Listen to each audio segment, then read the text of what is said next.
Magandang gabi sa inyong lahat. Muli ay nagbabalik ang nag-iisang true horror stories ng Halloween special podcasting series. Ngayon naman ay ating papakinggan ang kwento ni Alex M. Ong na pinamagatang Splatter. Miss Musney has been teaching for more than 35 years. Suffice to say, she has touched the lives of countless children whose names she may or may not remember in time. But for all those lives she helped in molding, there will be many who will remember her always. And unfortunately for her, some will remember her fondly till they die. It was a cloudy day, and Miss Musney was alone in her classroom, though it was still quite dark outside. She had come to school early to prepare the materials she needed for a class activity she was about to conduct. She has been in this scenario many times before. Nothing felt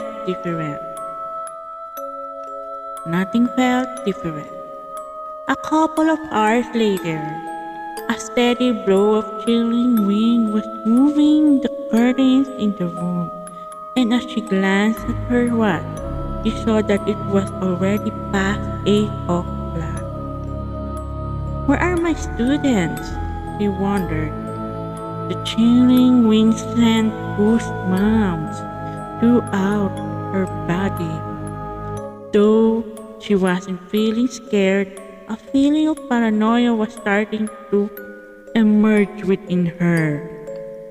She stepped out of her classroom and, though still uneasy, walked down the hall.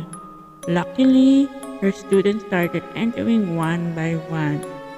She felt security in the company of the children.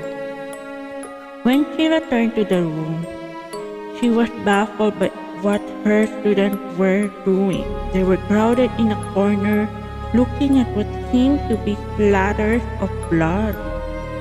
"Kids, ano yan?" he asked. "Dugo po ata, teacher," said one of the kids who looked totally shocked. "Sino may gawa niyan, ha? Nawala lang ako sandali kung ano-ano na ginawa niyo." "Ganyan lang po yan pagdating namin. Umupo muna kayong lahat, please." What happened next shocked Miss Musney. With her right hand, she examined the splatters on the wall, touching the glue just to see what it was. It was unbelievably sticky and smelled so rotten that she almost puked. It was not blood, she thought. It was something else. She started to panic. Miss Musney called the principal, the security guards, and even the janitors because of her distress. Even they didn't know what it was, she asked that janitor if maybe he saw someone enter the room and put the mess on the wall. But even they were totally baffled. A cold, chilling wind was still blowing throughout the campus. The security guards started to roam the campus to search for the culprit. They went through various classrooms, asking for information, but no one knows what it was. But back in Miss Musney's classroom, her students had no idea of what was happening.